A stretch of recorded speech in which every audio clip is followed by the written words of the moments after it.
அதிகாரம் 6.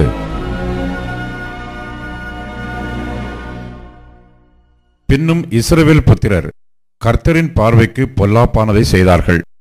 அப்பொழுது கர்த்தர் அவர்களை 7 வருஷம் மீதியானியரின் கையில் ஒப்புக்கொடுத்தார். மீதியானியரின் கை இஸ்ரவேலின் மேல் பலத்து கொண்டபடியால் இஸ்ரவேல் புத்திரர் மீதியானியர் நிமித்தம் தங்களுக்கு மலைகளிலுள்ள கெபிகளையும் குகைகளையும் அரணான ஸ்தலங்களையும் அடைக்கலங்களாக்கிக் கொண்டார்கள். இஸ்ரவேலர் விதை விதைத்திருக்கும் போது மீதியானியரும் அமலேக்கியரும் கிழக்கத்தி புத்திரரும் அவர்களுக்கு விரோதமாய் எழும்பி வந்து அவர்களுக்கு எதிரே பாளையமிறங்கி காசாவின் எல்லை மட்டும் நிலத்தின் விளைச்சலை கெடுத்து இஸ்ரவேலிலே ஆகாரத்தையாகிலும் ஆடு மாடுகள் கழுதைகளையாகிலும் வைக்காதே போவார்கள். அவர்கள் தங்கள் மிருக ஜீவன்களோடும் தங்கள் கூடாரங்களோடும் வெட்டுக்கிளிகளைப் போல் திரளாய் வருவார்கள். அவர்களும் அவர்கள் ஒட்டகங்களும் எண்ணி முடியாததாய் இருக்கும். இந்த பிரகாரமாக தேசத்தை கெடுத்துவிட அதிலே வருவார்கள். இப்படி மீதியானியராலே இஸ்ரவேலர் மிகவும் சிறுமைப்பட்டார்கள். அப்பொழுது இஸ்ரவேல் புத்திரர் கர்த்தரை நோக்கி முறையிட்டார்கள். இஸ்ரவேல் புத்திரர் மீதியானியர் நிமித்தம் கர்த்தரை நோக்கி முறையிட்ட போது கர்த்தர் ஒரு தீர்க்கதரிசியை அவர்களிடத்திற்கு அனுப்பினார். அவன் அவர்களை நோக்கி, இஸ்ரவேலின் தேவனாகிய கர்த்தர் உரைக்கிறது என்னவென்றால், நான் உங்களை எகிப்திலிருந்து வரவும் அடிமைத்தன வீட்டிலிருந்து புறப்படவும் செய்து எகிப்தியர் கையினின்றும் உங்களை ஒடுக்கின யாவருடைய கையினின்றும் உங்களை ரட்சித்து அவர்களை உங்களுக்கு முன்பாக துரத்தி அவர்கள் தேசத்தை உங்களுக்கு கொடுத்து நான் உங்கள் தேவனாகிய கர்த்தர் என்றும் நீங்கள் குடியிருக்கும் அவர்கள் தேசத்தில் உள்ள எமோரியருடைய தேவர்களுக்கு பயப்படாதிருங்கள் என்றும் உங்களுக்கு சொன்னேன். நீங்களோ என் சொல்லை கேளாதே போனீர்கள் என்கிறார் என்று சொன்னான். அதற்கு பின்பு கர்த்தருடைய தூதனானவர் வந்து அபியேஸ்ரியனான யோவாசின் ஊராகிய ஒப்ராவில் இருக்கும் ஒரு கர்வாலி மரத்தின் கீழ் உட்கார்ந்தார். அப்பொழுது அவனுடைய குமாரன் கிதியோன் கோதுமையை மீதியானியரின் கைக்கு தப்புவிப்பதற்காக ஆலைக்கு சமீபமாய் அதை போரடித்தான். கர்த்தருடைய தூதனானவர் அவனுக்கு தரிசனமாகி, பராக்கிரமசாலியே, கர்த்தர் உன்னோடு இருக்கிறார் என்றார்.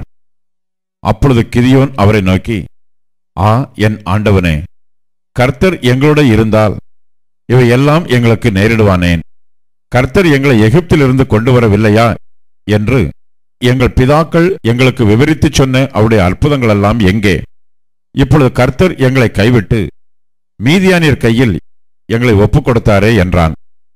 அப்பொழுது கர்த்தர் அவனை நோக்கி பார்த்து, உனக்கு இருக்கிற இந்த பலத்தோட போ, நீ இஸ்ரவேலை மீதியானியரின் கைக்கு நீங்களாக்கி ரட்சிப்பாய். உன்னை அனுப்புகிறவர் நான் அல்லவா என்றார். அதற்கு அவன், ஆ என் ஆண்டவரே, நான் இஸ்ரவேலை எதினாலே ரட்சிப்பேன்? இதோ மனாசேயில் என் குடும்பம் மிகவும் எளியது, என் தகப்பன் வீட்டில் நான் எல்லாரிலும் சிறியவன் என்றான். அதற்கு கர்த்தர், நான் உன்னோட கூட இருப்பேன். ஒரே மனுஷனை முறிய அடிப்பது போல நீ மீதியானியரை முறிய அடிப்பாய் என்றார்.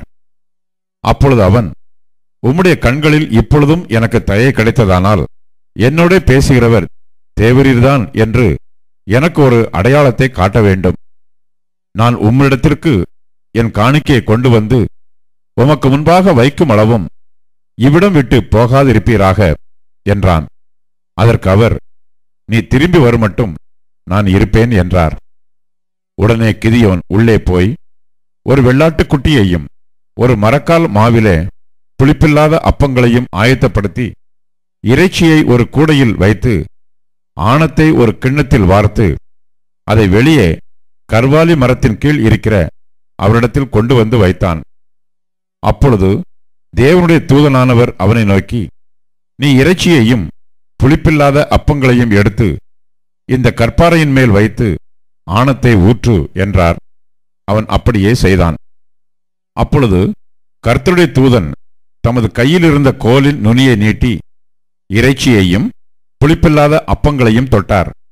அப்பொழுது அக்கினி கற்பாறையிலிருந்து எழும்பி இறைச்சியையும் புளிப்பில்லாத அப்பங்களையும் பட்சித்தது. கர்த்தரின் தூதனோ வென்றால் அவன் கண்களுக்கு மறைந்து போனார். அப்பொழுது கிதியோன் அவர் கர்த்தருடைய தூதன் என்று கண்டு, ஐயோ, கர்த்தரான ஆண்டவரே, நான் கர்த்தருடைய தூதனை முகமுகமாய் கண்டேனே என்றான். அதற்கு கர்த்தர், உனக்கு சமாதானம், பயப்படாதே, நீ சாவதில்லை என்று சொன்னார். அங்கே கிதியோன் கர்த்தருக்கு ஒரு பலிபீடத்தை கட்டி அதற்கு யெகோவா ஷாலோம் என்று பெயரிட்டான். அது இந்நாள் வரைக்கும் அபியேஸ்ரியரின் ஊராகிய ஒப்ராவில் இருக்கிறது. அன்று ராத்திரியிலே கர்த்தர் அவனை நோக்கி, நீ உன் தகப்பனுக்கு இருக்கிற காளைகளில் 7 வயதான 2ஆம் காளையை கொண்டு போய் உன் தகப்பனுக்கு இருக்கிற பாகாலின் பலிபீடத்தை தகர்த்து அதன் அருகே இருக்கிற தோப்பை வெட்டி போட்டு இந்த கற்பாறை உச்சியிலே பாங்கான ஒரு இடத்தில் உன் தேவனாகிய கர்த்தருக்கு ஒரு பலிபீடத்தை கட்டி அந்த 2ஆம் காளையை கொண்டு வந்து அதை நீ வெட்டி போட்ட தோப்பினுடைய கட்டை விறகுகளின் மேல் சர்வாங்க தகனமாய் பலியிடக்கடவாய் என்றார்.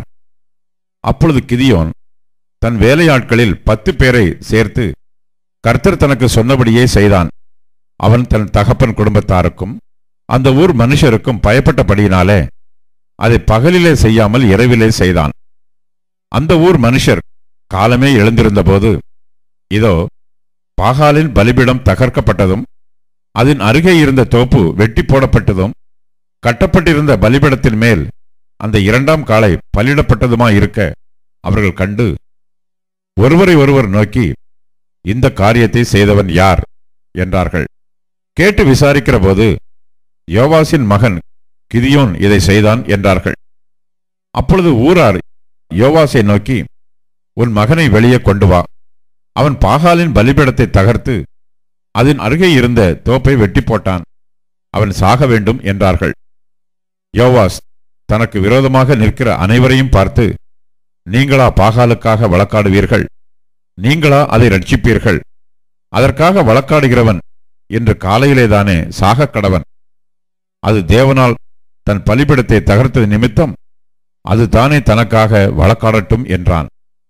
தன் பலிபீடத்தை தகர்த்தது நிமித்தம் பாகால் அவனோட வழக்காடட்டும் என்று சொல்லி அந்நாளிலே அவனுக்கு எருபாகால் என்று பெயரிடப்பட்டது.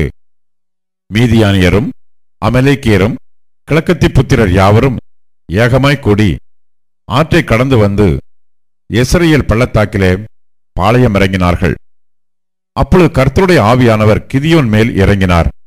அவன் எக்காலம் ஊதி அபியேஸ்ரியரை கூப்பிட்டு தனக்கு பின் செல்லும்படி செய்து மனாசே நாடெங்கும் ஸ்தானாபதிகளை அனுப்பி அவர்களையும் கூப்பிட்டு தனக்கு பின் செல்லும்படி செய்து ஆசேர், செபுலோன், நப்தலி நாடுகளிலும் ஆட்களை அனுப்பினான். அவர்களும் அவனுக்கு எதிர்கொண்டு வந்தார்கள். அப்பொழுது கிதியோன் தேவனை நோக்கி, தேவரீர் சொன்னபடி என் கையினாலே இஸ்ரவேலை ரட்சிக்க வேண்டுமானால், இதோ, நான் மயிருள்ள ஒரு தோலை களத்திலே போடுகிறேன். பனி தோலின் மேல் மாத்திரம் பெய்து பூமியெல்லாம் காய்ந்திருந்தால், அப்பொழுது தேவரீர் சொன்னபடி இஸ்ரவேலை என் கையினாலே ரட்சிப்பீர் என்று அதனாலே அறிவேன் என்றான். அப்படியே ஆயிற்று. அவன் மறுநாள் காலமே எழுந்திருந்து தோலை கசக்கி அதிலிருந்த பனி நீரை ஒரு கிண்ணம் நிறைய பிழிந்தான். அப்பொழுது கிதியோன் தேவனை நோக்கி, நான் இன்னும் ஒரு விசை மாத்திரம் பேசுகிறேன், உமது கோபம் என்மேல் மூளாதிருப்பதாக. தோலினாலே நான் இன்னும் ஒரே விசை சோதனை பண்ணட்டும். தோல் மாத்திரம் காய்ந்திருக்கவும் பூமி எங்கும் பனி பெய்திருக்கவும் கட்டளையிடும் என்றான். அப்படியே தேவன் அன்று ராத்திரி செய்தார். தோல் மாத்திரம் காய்ந்திருந்து பூமி எங்கும் பனி பெய்திருந்தது.